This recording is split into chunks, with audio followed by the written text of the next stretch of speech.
Hello and welcome to this month's interview with the Sacred Vision Life series. My name is Melissa Sarazin and I'm so happy that you can join us. This month we are joined by Vanessa Codorniu, and with more than 10,000 psychic intuitive sessions and with hundreds of students both in the US and in Latin America, Vanessa is an acclaimed psychic intuitive, clinical hypnotherapist, and an international intuition trainer. She's the founder of Intuitive Leverage, an 8-week intuition bootcamp that gives structure to the invisible so that you can make your sensitivity your greatest advantage in life and business. This Argentine-American started doing readings at 16 years old. I love that, by the way, and became a professional intuitive at the age of 22. And now she guides creatives, intuitives, healers, and entrepreneurs to break through fears and connect with the practical power of their intuition so that they can both serve the world with their soul gifts. So welcome, Vanessa. I'm so happy to have you join me today. Just tell us a little bit more about yourself and how did you step into this place when you were just 16 years old? That's amazing. Well, thank you. I'm so happy to be here with you and to connect with you and your audience. As you know, we're all intuitive. We're wired to receive energetic information. Some of us lose touch or we are afraid of it and let go of it. I never did. You know, growing up in a South American family in New York, actually, there was always talk of spirit, of energy, of dreams. And at 16, interestingly, I had told my mom where I'd been playing with a Ouija board. And so she said, bring it home. She blindfolded me and spun it around so I didn't know. And essentially, I started to see, hear, feel, and know. I saw a woman speaking. I saw a man with a heavy Spanish accent. And I told her there's a woman with red hair by a river with a little boy and a car. And she's telling you to take care of Dad. So I told her all this information. And when she had blindfolded me, when she took the blindfold off, she said, you don't know this. And she brought a picture that was hidden behind a frame of my dad's picture. And it was a woman with red hair and a child. That was his first girlfriend. She had died in an accident in a river. Oh. So I knew at 16, it just blew my mind. I was like, I can see, I can hear, I can feel. Soon after I started reading people, but I have to tell you, within that year, I was like, I can't. I'm 16. I'm already the oldest daughter. I already take care of everybody else in the family, the kids. I have to just be me. And like many intuitives and many healers, I find that most of us cultivate our abilities kind of almost secretly. And it took me, almost 20 years, though I started getting paid to do book events and events in New York City at 22 with a company that I was working with. I still had another profession. I worked in media, film, TV, and events. And I kind of was scared. And, 20-something years ago, this wasn't as open, as respected as it is now. It's like you were, some hustler with a crystal ball trying to manipulate people. That was kind of the feeling or the idea. So it took me, I think, 20 years of doing this work privately until about 2012, where I had a car accident and the message was, go do the work in the world. So it still took me 2 decades.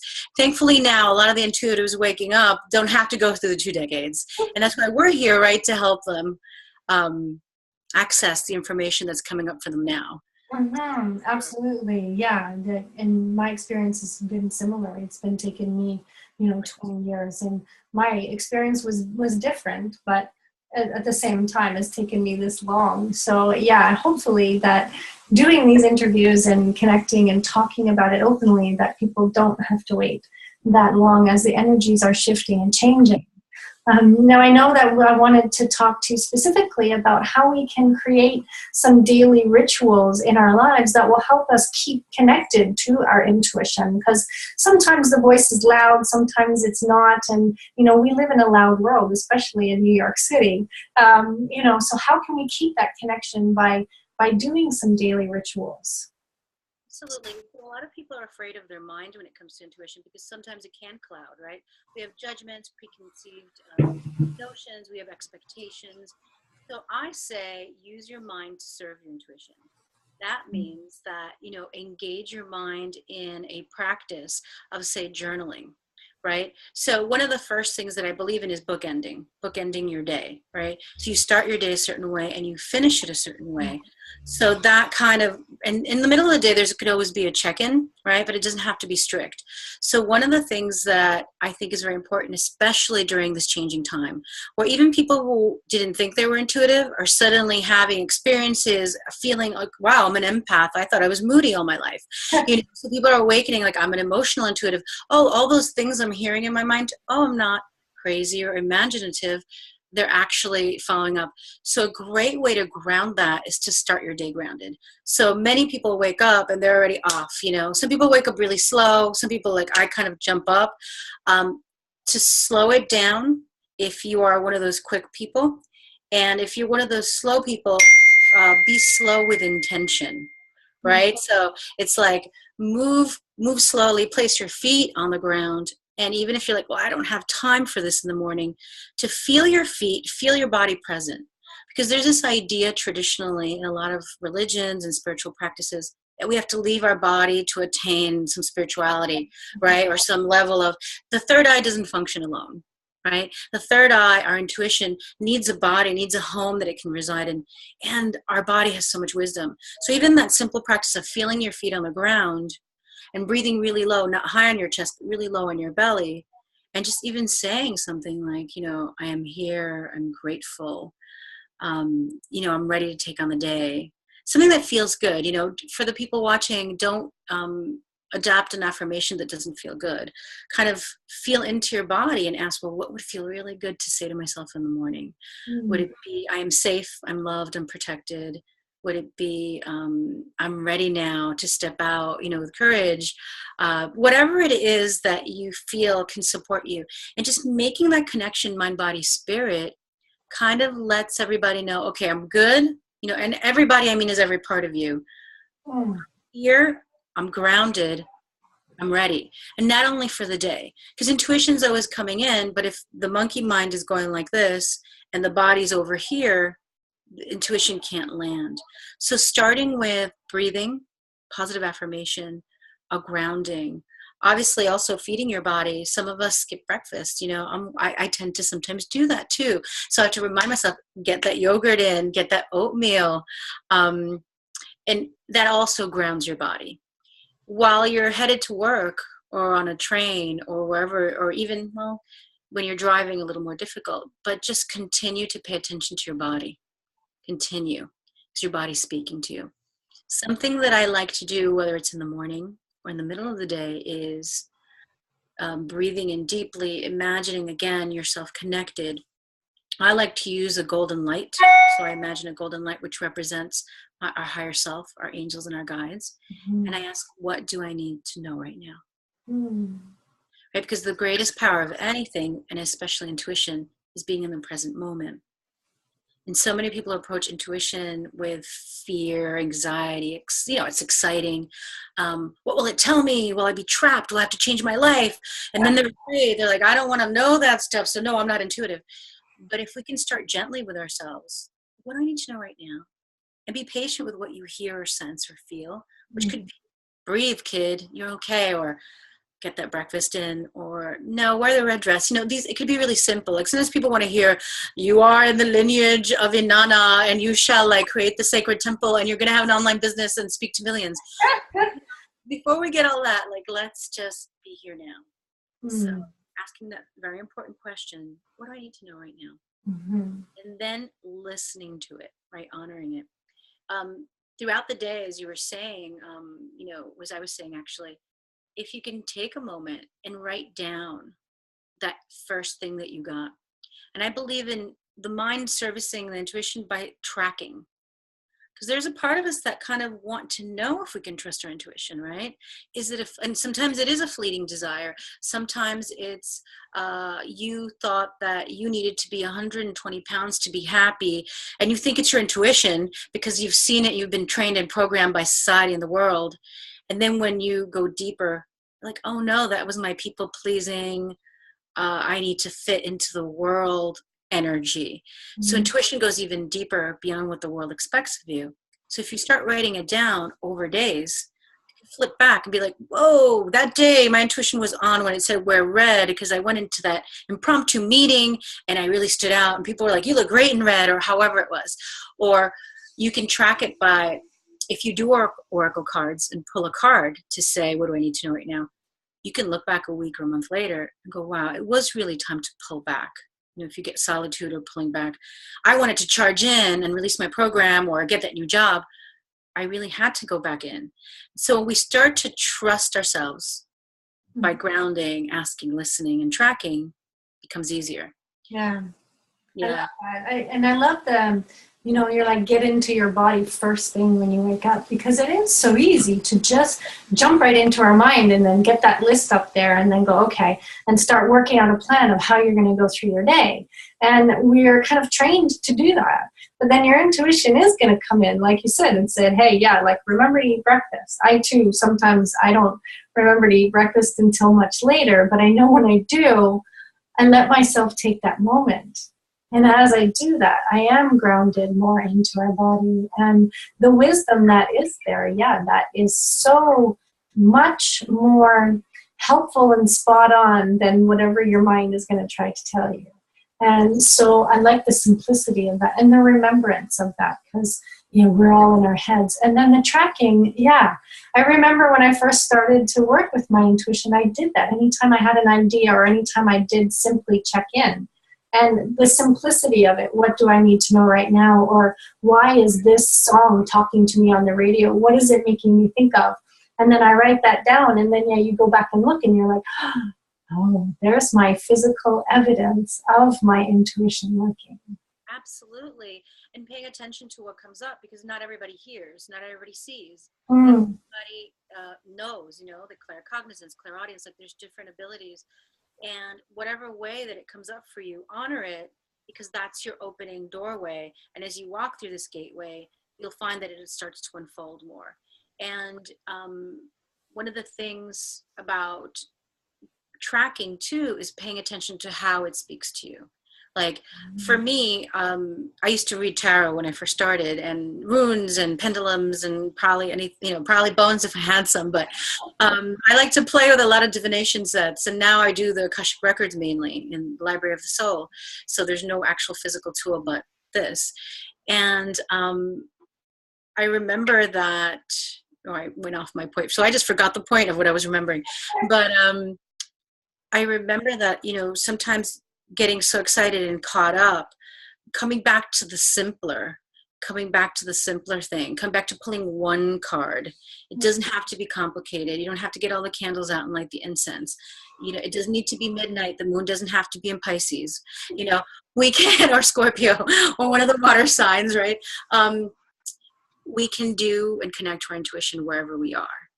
And when we start to pay attention to that, we'll know, like, oh, now I've remembered. So when I used to do readings, if I pulled a card, if I saw it, heard it, knew it, felt it, pulled a card, and then got a feeling on my left arm, it was like happening no matter what, like it couldn't be stopped. But I only understood that because I had tracked and listened to myself. Paying attention to your inner landscape. How does it function? Not forcing it, but how is it speaking, however it does, whether it's through images or feelings. Mm-hmm. Yeah, and you mentioned the golden light. Mm-hmm. You know, a lot of the times when I get an intuition, and if I start to question it, I'll go, okay, wait a second. Let me just stop and breathe. Like you said, I'll come back into my body and I'll check back in. And when I close my eyes, I'll see light. And I know that if it's that light, and if that light is in motion, then yeah, okay, it's ready to be and take some action on it. If it's not in motion, then I can sit with that idea for a little bit longer, because there's sometimes more that wants to be shared with you. So it is, you're learning those different things. I mean, I always thought I was audio. And then I started to see this light, and I started going, well, let me just try and work with this and see what happens. And it's keeping that curiosity that keeps it fun. And like you said, to try different things in different ways. We're so programmed to have step 1, 2, 3 and try to get it right that way, rather than just letting that flow happen. Absolutely. And I feel too, and you know, and I'm a go-getter, as are you, because then we wouldn't even be here to have to be a go-getter and practical. We're also free spirits because we're taking a path that's, you know, not, there's more of us, but it's not that common. It's not in college. We don't check it off. I'm getting a degree in this, and I'm going to have a job when I graduate. So there's that aspect of the free spirit, knowing that both are needed. and that sometimes the mind or the masculine energy will come in and try to, like you said, do this, do that. And that's when you need to kind of fall away. Something that comes to me right now for everyone is, as you're doing your routines, make sure that they please you. Like, they can't be something that's on a checklist. Oh, check, I breathed today. You know, it's like, if the breathing doesn't work, you know, put on a song and dance. You may want to ground that way. There are days I put on some drumming and I'm like, you know, and I'm like, and I'm getting into my body that way. And there are days where if you put on drumming, I'd probably like be so upset because I'm not ready for it. So being, you know, working with yourself, and that keeps you playful. It keeps you open. And knowing and trusting intuition. There are times where you're going to get specifics, like the woman in the brown dress with the blonde hair who's 5'4" will say yes. And there are other times that it'll say, tread with caution. All will be well, but it will be difficult, but you will be fine. And you're like, but what's going to be fine? Is it the meeting? Is it the first date with this guy? And so being able to just be open. We're not meant to know everything. What would be the fun of the excitement? And where would the expanse of our growth? Like, how would we ever grow if we weren't stepping into faith and stretching, you know, and stepping into more of our soul, or allowing our soul to step into us, right? Embodying more of that. So. That's beautiful. So just to kind of reiterate what we've talked about, basically it's bookending your day. So it's starting simply by placing your feet on the ground and saying what affirmation works for you. You give a couple different examples about, I am here, I am ready, I'm willing, and, you know, another one is, you know, what you said at the beginning there. I can't remember off the top of my head right now, but just connecting to your body first thing. Let that be the first thing that you do. And then just playing with it, keeping a track record of what those messages are, and just checking in. What is it that I need to know, not right now, not in a day from now or 10 days, but right this very moment. What is it that I need to know so that I can connect stronger, or so that I can take some action that's going to bring me where I want to go? So how is it that you then bookend the day and you end your day? And that's so important. And, you know, I noticed for most of us, you know, when we get a feeling, we want to talk about humanity in general. I had a terrible day. I had a woman say to me, well, my man's not getting sex tonight because I had a bad day. And I'm thinking, you're deciding that at 10 o'clock a.m.? Because I'd be like, I'm doing that tonight. Why punish you both? and you know, let us laugh at ourselves for this, because so many of us have done it at some point in our journey. But a lot of people, I'm having a bad week. You know, it's Monday morning. It's like allowing emotions to flow through us and trusting that our routines can bring us back to this centered place. So if, like, I was growing my business while I had a full-time job, you know, at one point, and I would work all day till 6, get home at 7, teach once a week in my house. And then, and this is years ago, and then have full sessions all weekend, Saturday and Sunday, till 5. It's heavy, right? Because I was preparing to go online full time. And I know I didn't have a boyfriend at the time, so I do now. Things have changed. But when I had that and I got home, like, how am I going to do this? It would last very little time. I set up my environment so that it would support me, light yellow walls, nature. I have tons of like 14 plants around me, the books that I love, the crystals that I love. But the way that I would bookend it is doing something that allows you to release the day. Okay? And for me, I'm a earth child, but I love the water. And so I need a bath. And for some people, it could be a shower. For some people, it could be a dance. For some people, it could be a meditation. For some people, it could be really deep breathing and letting it go. But whatever it is, we have to make a conscious effort to shift the energies. You know, if you've been in traffic, on the train, maybe your mother-in-law called, people called, there are things due. You want to be able to go, I'm letting it go. And so for me, after seeing clients and working with people, you know, I do hypnosis as well. People are crying, they're in past lives, they're in pain, they're also in joy. All of that is on me. And at the end of the day, I draw a bath, I dim the lights. I try, this is really hard for me, to turn off electronics, because I actually love my tech. I do love it. Just for the possibilities that it brings. But shutting that down and getting away from fluorescent lighting. And it's also for sensitives, right? And intuitives. And I sometimes light a candle, you know, a beeswax or soy candle or something like that. And just allow myself to go into the water And you could use up some salt or an oil, but just make it very pleasing for yourself. Again, you want to relax your body and you want to invite your mind to let go of the day, and in your energy field is all intertwined.